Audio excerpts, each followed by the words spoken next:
The judge's gavel slammed down just as Madison's attorney finished his smug little speech. For a moment, the world stood still, every eye in the courtroom glued to me and my wife. Madison sat across from me, her arms crossed, lips pursed in that arrogant half-smirk she'd perfected over the years.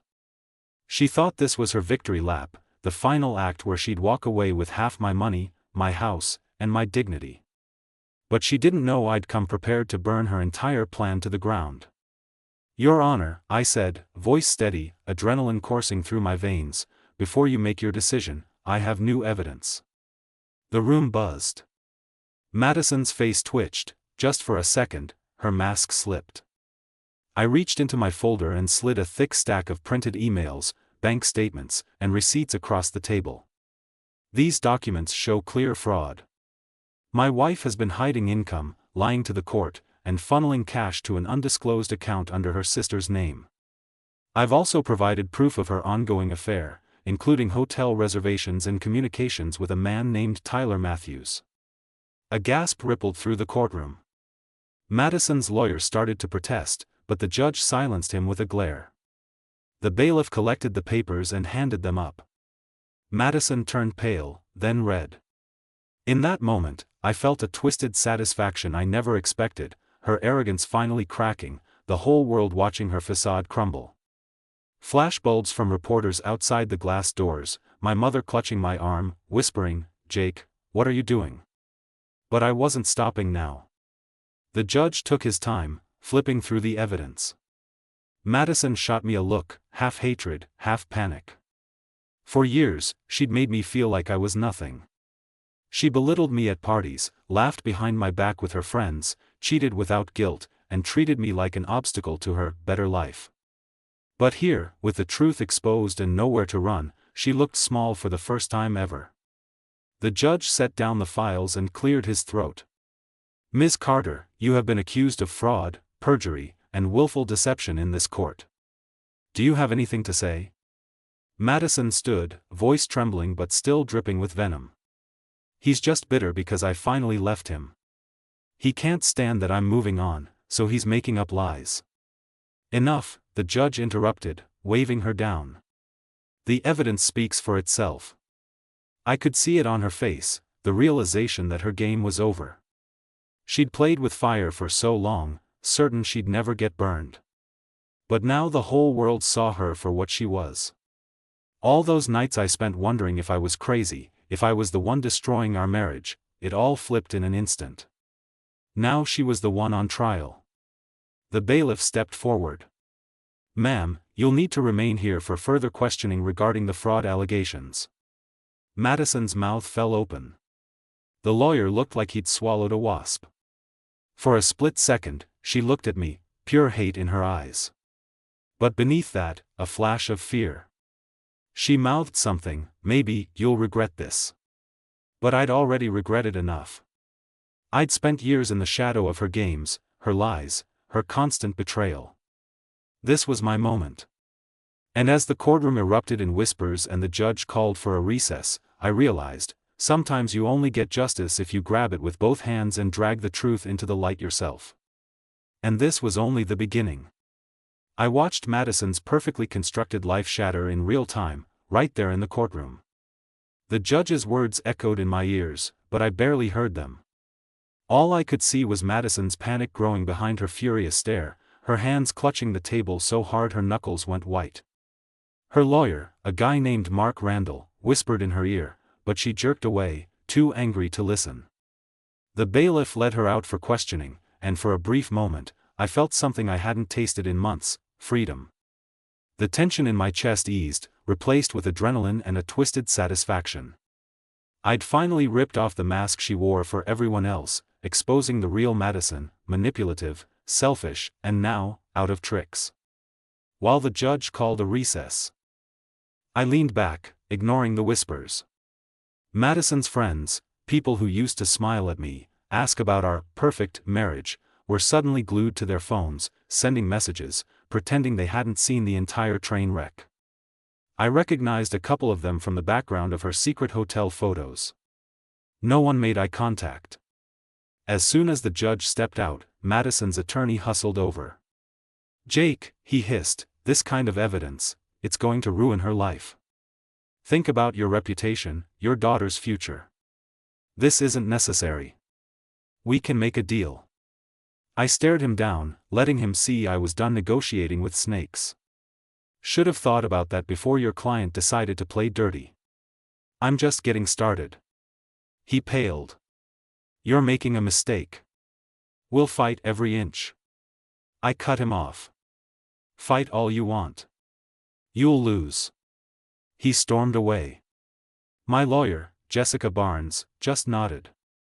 You did good. But this is going to get uglier.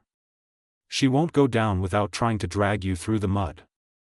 I knew it. Madison never quit when the odds turned.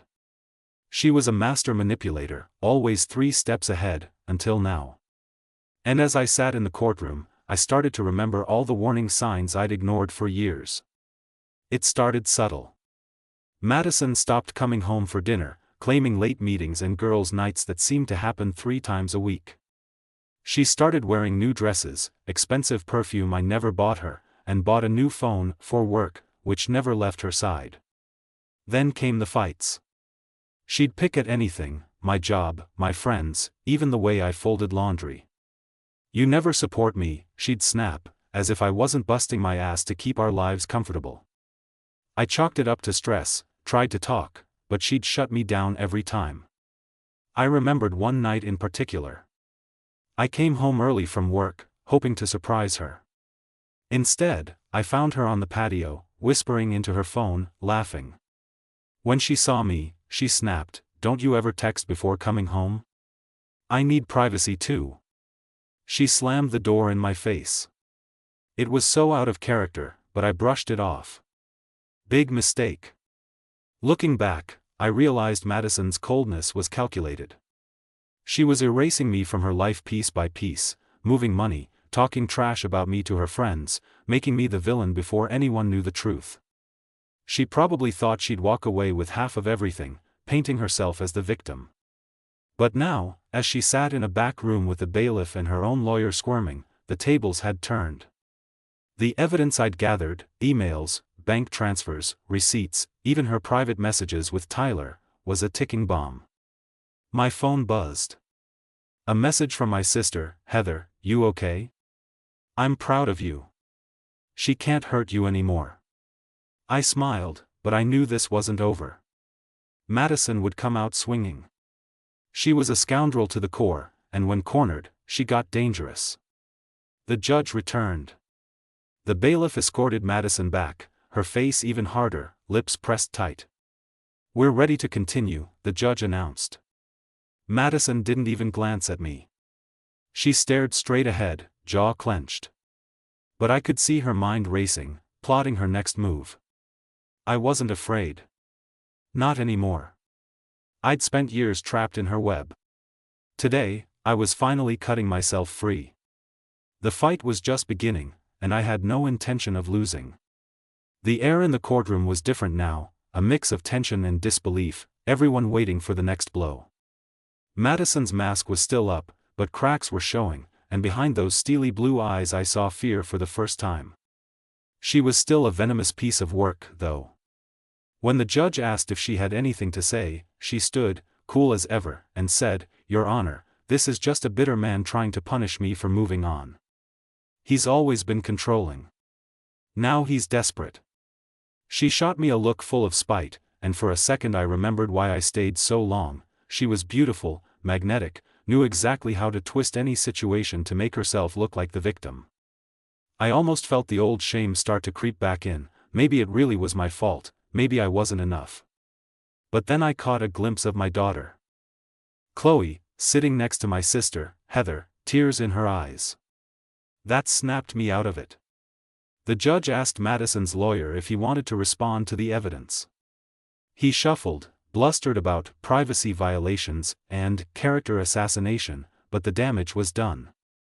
The court ordered a recess so the documents could be reviewed. We filed out into the marble hallway. Madison yanked me aside before the bailiff could separate us. "You think this is over?" she hissed, voice low, the mask fully off now. You have no idea who you're messing with, Jake. I'll make sure you lose everything, your money, your reputation, even Chloe. You'll regret crossing me. Her words stung, but I just stared at her, amazed she could still threaten me after everything. You're not getting away with this, Madison. Not anymore, I said, making sure my voice carried. She laughed, a cold, hollow sound, and stormed off, heels clicking down the hall. Heather hurried up to me, worry etched into her face. You all right? Don't let her get in your head. You finally have the upper hand, Jake. Just keep your cool. Easier said than done. My hands were shaking, adrenaline surging through me. Madison was a master manipulator, and she was already plotting her next move. I could see it in her eyes. I didn't have the luxury of celebrating yet. Outside, Chloe hugged me tight. Is it really true, Dad? Everything she did? I nodded, swallowing hard. I'm sorry, kiddo. I should have protected you better. She shook her head. I just want it to stop. I just want you to be happy again. That broke my heart more than anything Madison ever did. Madison didn't come home that night. I later learned she was at Tyler's apartment, drowning her sorrows in tequila and blaming me for ruining her life. But the next morning, I woke up to a new threat. Her lawyer had filed for an emergency hearing, accusing me of harassment and trying to turn Chloe against her. Typical Madison, when backed into a corner, go on the attack. The day of the hearing, she walked in with a new energy, wearing a crisp white suit like she was auditioning for a reality show.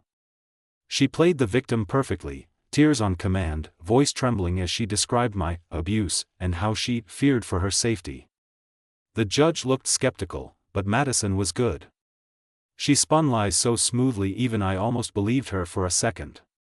But then my lawyer handed over the next stack of evidence, texts from Madison bragging to her friends about how she'd bleed Jake dry and make him beg for mercy.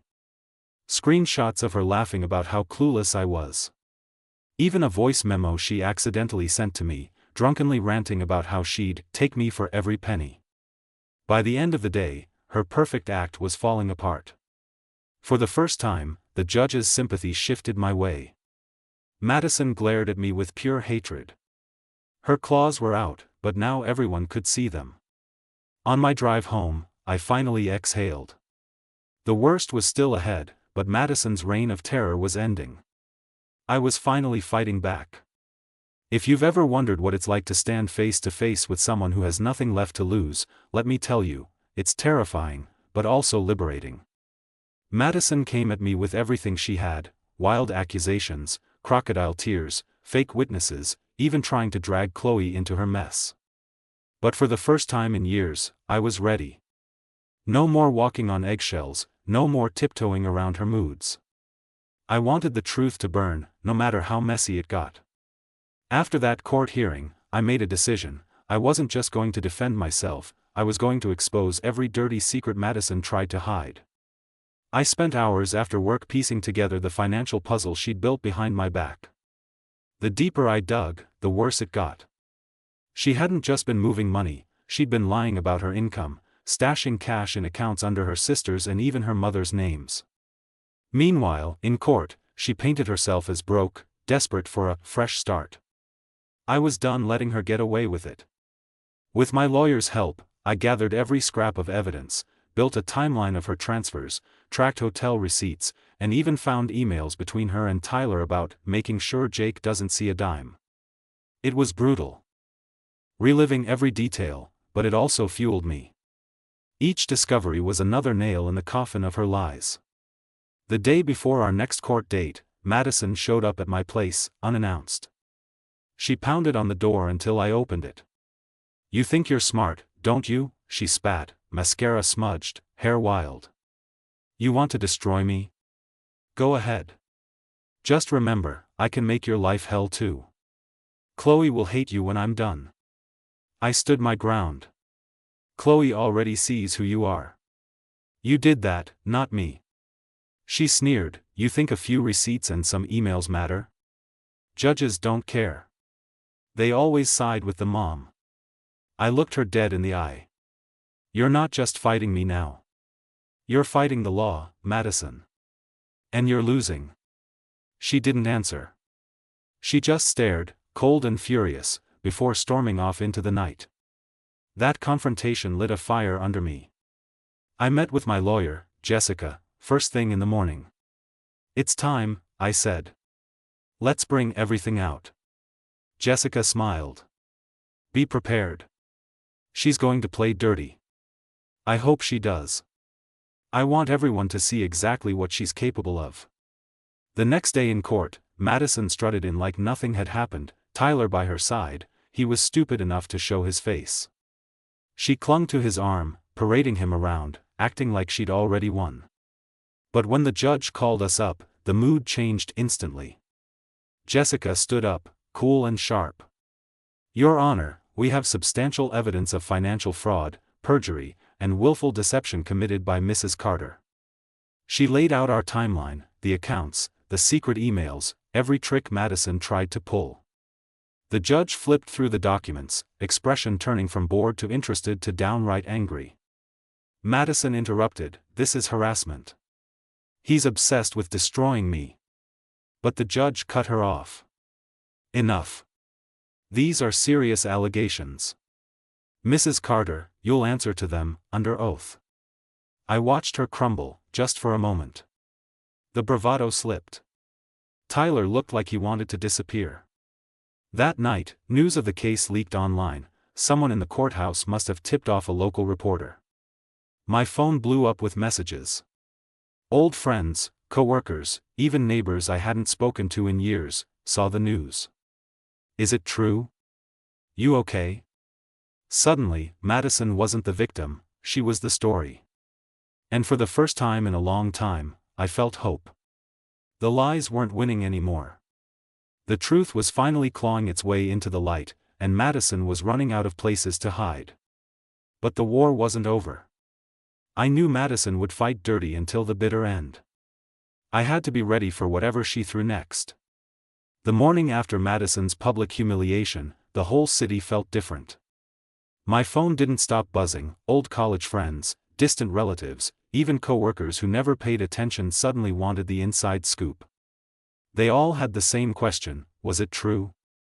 Had Madison really tried to rob me blind, cheat her way to half my life, and get caught with her hands deep in the cookie jar? But the real chaos wasn't the gossip, it was Madison herself. She was a cornered animal now, her claws out, and she'd stopped pretending to be the victim. She sent me a string of vicious texts, each one nastier than the last. You want a war? You got it. You'll be sorry, Jake.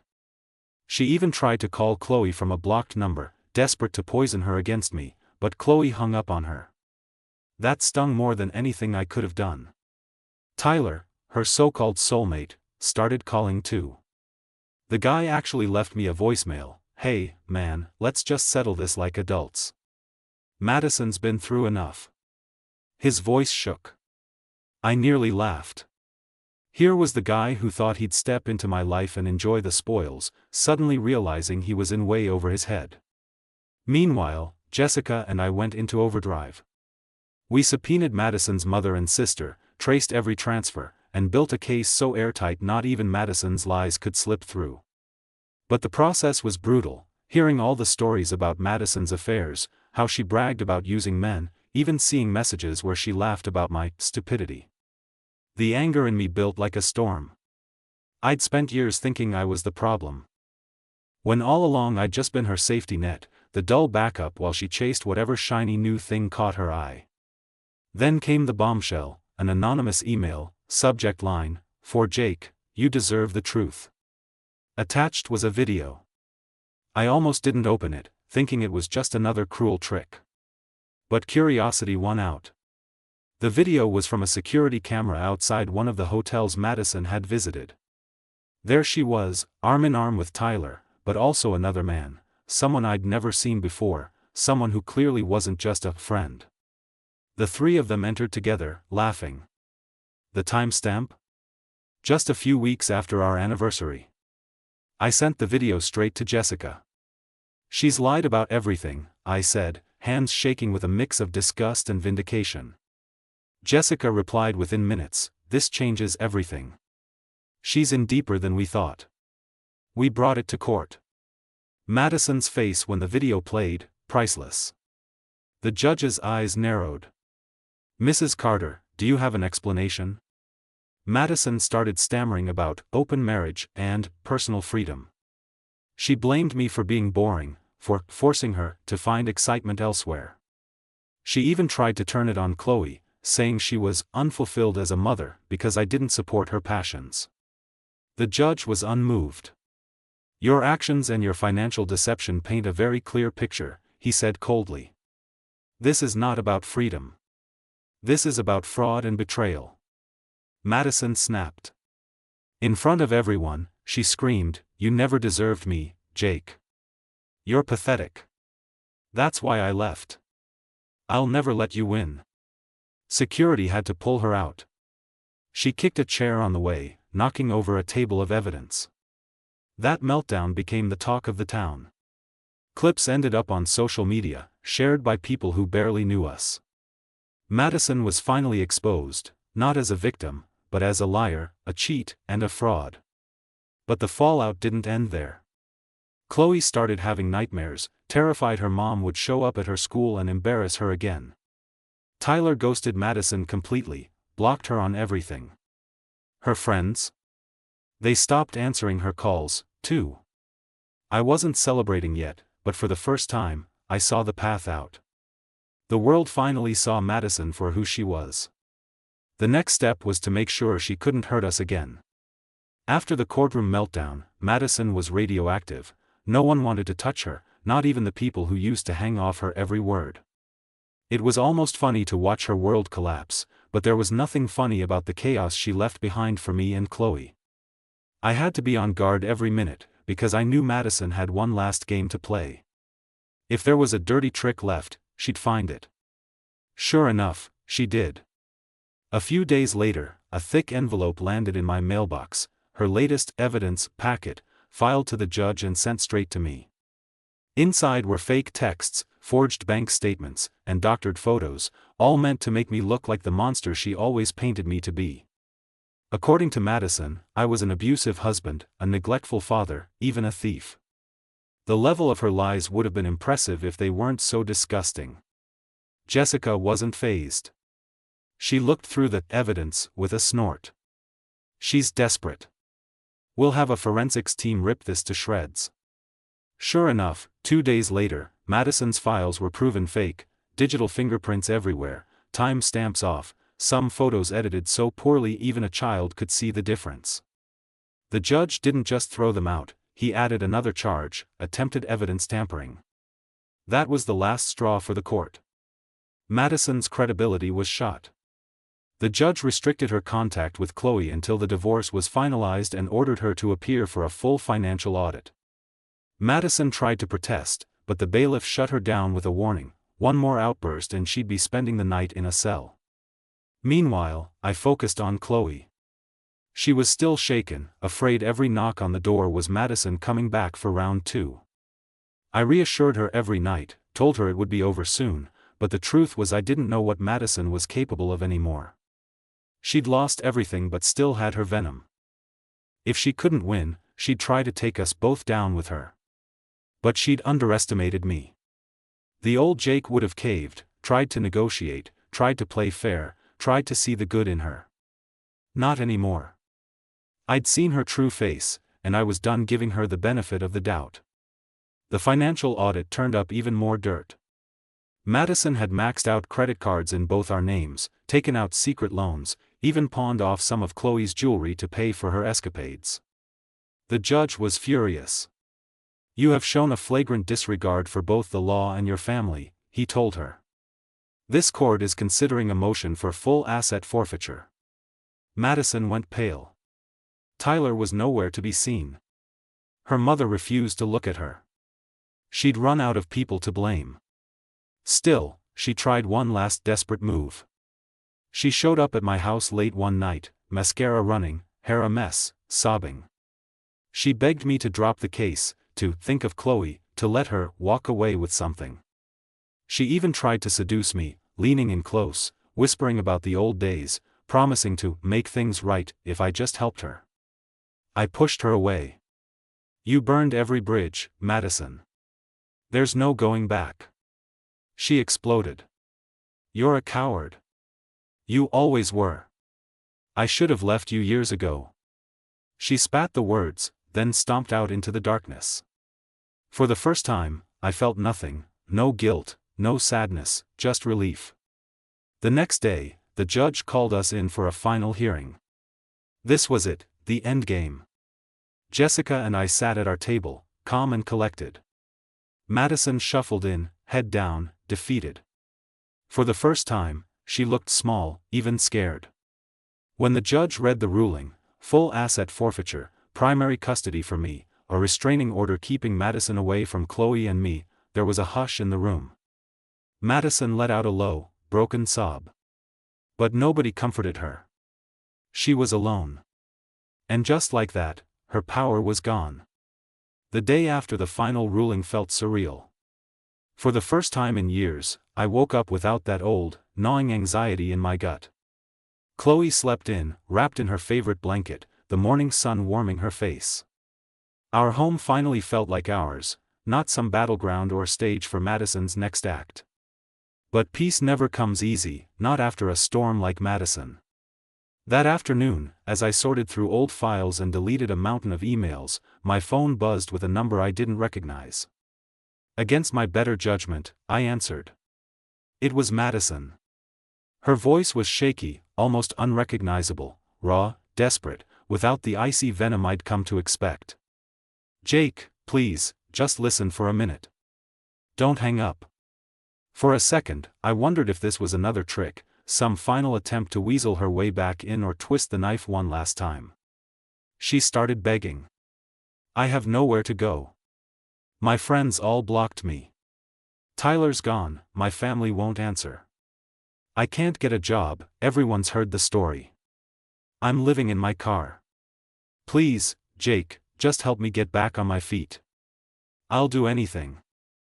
I'll sign whatever you want, just, please, don't let me end up like this. A few months ago, maybe even a few weeks, her words would have worked. I would have thought about Chloe, about our old life, about how people deserve second chances. But I'd watched Madison destroy every ounce of trust and respect I ever had for her. I remembered every humiliation, every betrayal, every moment she tried to turn Chloe against me. Madison, I said, voice steady, you did this to yourself. The court's order stands. I can't help you, not after everything you've done. She sobbed, pleaded, then snapped back to rage, cursing me out before hanging up. The cycle, charm, manipulation, threats, and self-pity, was finally broken. I blocked the number. That part of my life was over. It should have felt like victory, but it didn't. It felt like standing on the ashes of something that used to be a home. I took Chloe out for ice cream that evening. We laughed for the first time in months, real laughter, not the forced kind we used to fake for Madison's sake. Still, the aftermath lingered. News of Madison's downfall kept spreading. She tried, for a while, to play the victim online, posting rants, hinting at secrets, blaming me. The courts, her own family. Nobody bought it. The receipts were public now. People knew the truth. One night, I found Chloe in her room scrolling through her phone, tears in her eyes. Will Mom ever be normal again? She whispered. I hugged her tight. I don't know, I admitted. But we're going to be okay. We get to start over, just us. For the first time, she smiled without sadness behind it. In the weeks that followed, I rebuilt my life from the ground up.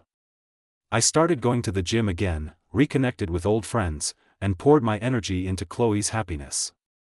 Every so often, someone would ask about Madison, how she was, if she'd really lost everything. I just told them the truth, she made her choices, and now she had to live with them.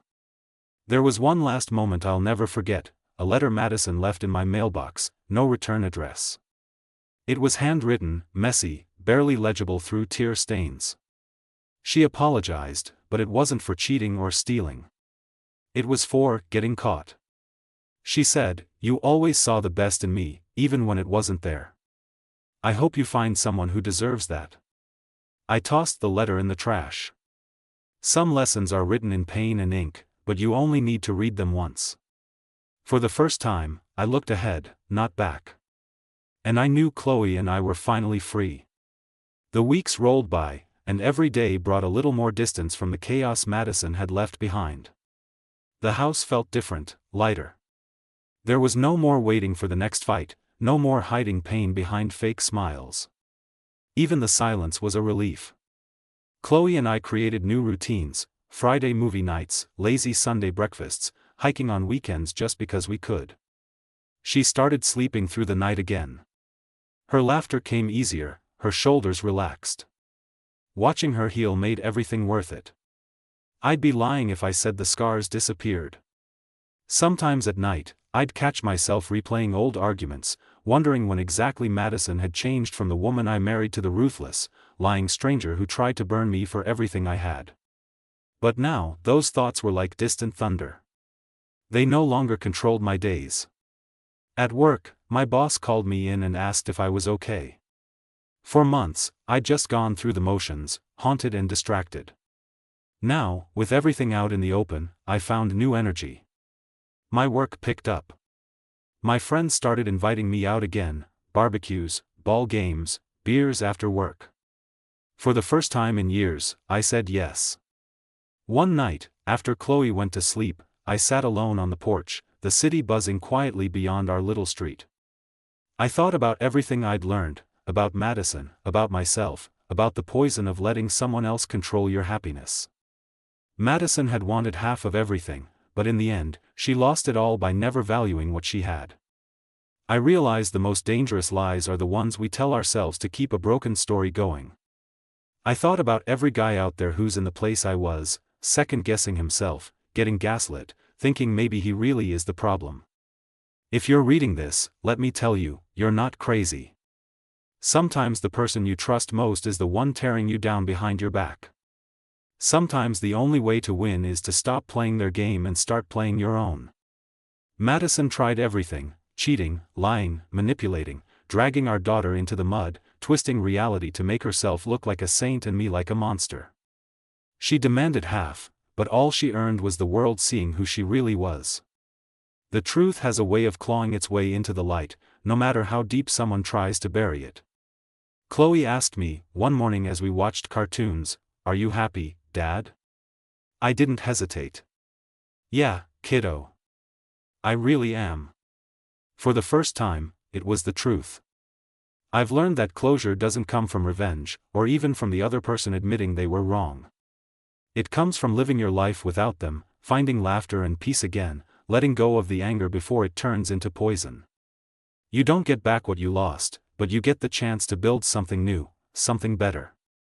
If I could give advice to anyone in this storm, it's this: don't let them make you small. Don't let their lies define your worth. Fight for yourself, for your kids if you have them. Gather your proof. Trust your gut. And when the day comes, don't be afraid to stand up and tell the truth, no matter who's watching. Madison left with nothing. She lost not just the money in the house, but every bit of respect, every friend, every scrap of sympathy she'd tried to milk. Chloe and I, we got to keep what matters most: our dignity, our peace, and the freedom to write the next chapter ourselves. It took losing everything I thought I needed to realize what I really had. That's how I found my way out, and how anyone can.